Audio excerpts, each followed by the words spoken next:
महापुरुष पूजनीय के साथ साथ अनुकरणीय भी होते हैं। उनकी शिक्षा को मानना न सिर्फ धर्म है अपितु हमारा कर्तव्य भी है। आज हम ऐसे ही एक महापुरुष की अंतर्वेदना को व्यक्त कर रहे हैं और वो महापुरुष हैं भगवान श्री कृष्ण, जिन्हें भगवान का अवतार माना गया है। यदि ये वीडियो आपको पसंद आए तो दोस्तों के साथ भी शेयर करें और सब्सक्राइब भी करें। महाभारत युद्ध के बाद एक बार भगवान श्री कृष्ण अर्जुन के साथ वन भ्रमण को गए। वो एक पीपल के पेड़ के नीचे विश्राम कर रहे थे और अर्जुन से अपने मन की बात कह रहे थे कि हे अर्जुन, मेरा इस लोक से जाने का समय हो चुका है। मैंने सभी दुर्जनों का अंत करके सज्जनों का राज्य स्थापित कर दिया है। तभी अर्जुन बोले कि प्रभु मुझे एक बात बताओ। क्या? पूछिए। कि आपको गोपाल नाम सर्वाधिक प्रिय क्यों है? आपके नाम तो बहुत हैं, 101 108 नाम हैं, परंतु आपको सर्वाधिक गोपाल नाम ही क्यों प्रिय है? इतना सुनते ही भगवान श्री कृष्ण की आंखों में आंसू आ गए और आंसुओं की धारा बहने लगी। तो अर्जुन बहुत ही दुखी हुए और बोले, प्रभु ऐसा मुझसे क्या अपराध हो गया है जो आप रोए ही जा रहे हैं? प्रभु मुझे क्षमा कर दो, अब मैं कुछ नहीं बोलूँगा। तब श्री कृष्ण ने अपने आंसू पोंछे और अर्जुन से कहा, अर्जुन सुनो, महाभारत के समय में मैंने तुम्हें गीता का ज्ञान दिया था और कर्म करने को प्रेरित किया था। आज फिर तुम मेरी अंतर्वेदना को सुनो। अब इस भूलोक से अपने लोक जाने का मेरा समय हो गया है। मेरे सभी कार्य समाप्त हो चुके हैं। मैंने दुर्जनों का वध करके सज्जनों का राज्य स्थापित कर दिया है। जिस कार्य के लिए मैं आया था वो पूर्ण हो चुका है, परंतु मेरे मन में एक दर्द है कि जिस गाय माता को मैंने अपनी माता के समान पाला था, मैं आज दिव्य दृष्टि से देख रहा हूं कि कलयुग आने वाला है और कलयुग में मेरी गाय माता पर अत्याचार होंगे। जिस गाय माता को मैंने अपनी माता के समान पाला था और गौशाला में झाड़ू लगाई थी, सेवा की थी, और इतनी सेवा जितनी मैंने गाय माता की मैं अपनी माँ की भी नहीं कर पाया। परंतु आज मैं अतीन्द्रिय ज्ञान क्षमता और दिव्य दृष्टि से देख रहा हूँ कि कलयुग आने वाला है और कलयुग में लोग गाय माता पर बड़ा अत्याचार करेंगे। यहाँ तक कि गाय माता को काट कर खाया जाएगा। लोग उसका मांस खाएंगे, गाय के चमड़े के जूते बेचेंगे, हड्डी की खाद बनाएंगे और गाय माता काटी जाएगी तो उसकी हृदय विदारक चीखें ब्रह्मांड में गुंजाएंगी। वो दृश्य बड़ा ही मर्मांतक और कष्ट देने वाला होगा। वो हृदय को फाड़ देगा। उसके परिणाम स्वरूप प्रकृति नाराज होकर अनेकों आपदाएं भी लाएगी और मानव को दुख पैदा करेगी।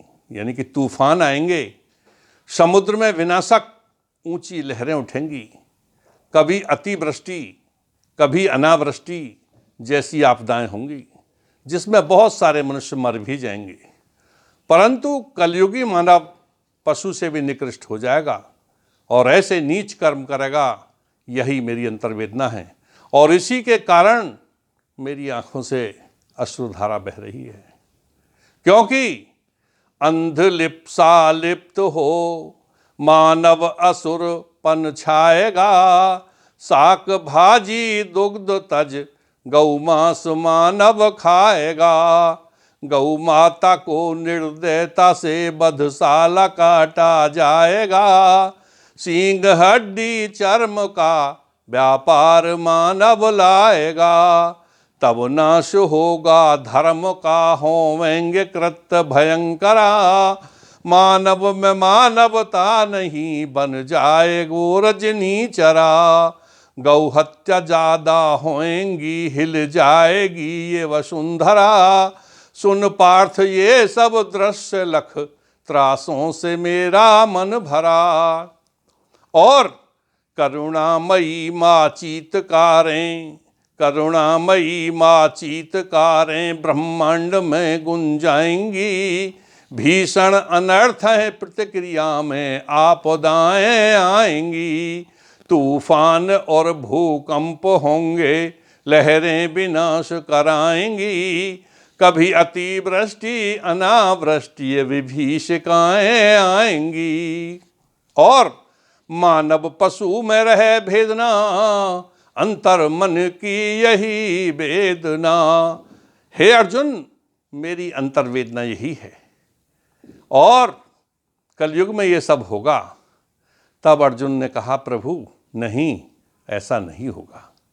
मैं आपका शिष्य हूँ, मैं आपका सखा हूँ, मैं आपकी वाणी को और आपके संदेश को जन जन तक ले जाने का प्रयास करूँगा। हे प्रभु, तब आपकी कृपा से एक नहीं, उस कलयुग में भी लाखों अर्जुन पैदा होंगे जो गौ माता की रक्षा करेंगे, नारी की रक्षा करेंगे, समाज को सुख देने का प्रयास करेंगे और अन्यायियों से संघर्ष भी करेंगे। इसीलिए हम आज भारतवासी भगवान श्री कृष्ण की शिक्षा और संदेश को मानते हुए आज ही एक प्रतिज्ञा करें प्रतिज्ञा भारतवासी, रहे गौ माता अविनाशी। ले संकल्प दे जयकारा, गौ रक्षा ही धर्म हमारा। हम सब अर्जुन भाई बहना, करें प्रभु का मिल कर कहना। प्रभु अभिलाषा और यही शिक्षा, कृषि संग गौ माता रक्षा। आयस प्रभु शिरोधार्य कर, आज्ञा प्रभु शिरोधार्य कर। हम देशवासी प्रण करें, गौ मात निज जननी के सम नहीं प्रकृति का उल्लंघन करें। पूजा व निष्ठा यही है प्रभु भावना, चित्त में भरें। गौ मात निज जननी के सम ये भावना मन में भरें। ऐसा अर्जुन ने आश्वासन प्रभु को दिया और भगवान कृष्ण अर्जुन के आश्वासन से आश्वस्त भी हुए। तभी पूर्व नियोजित कार्यक्रम के अनुसार, अर्थात तभी जरा नाम का एक आखेटक आया और लोक कथा के अनुसार ये है कि पूर्व जन्म में वो आखेटक, जरा नाम का आखेटक बाली था।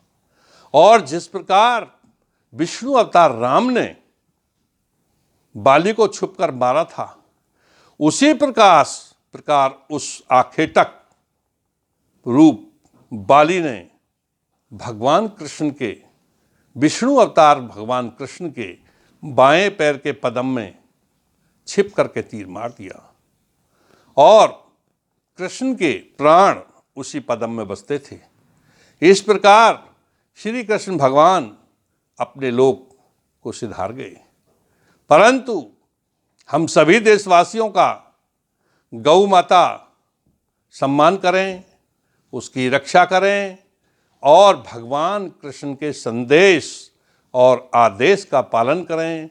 यही आज हमारा धर्म है, यही कर्तव्य है, यही भगवान कृष्ण के लिए सच्ची श्रद्धा, निष्ठा, भावना और उनकी सच्ची पूजा है।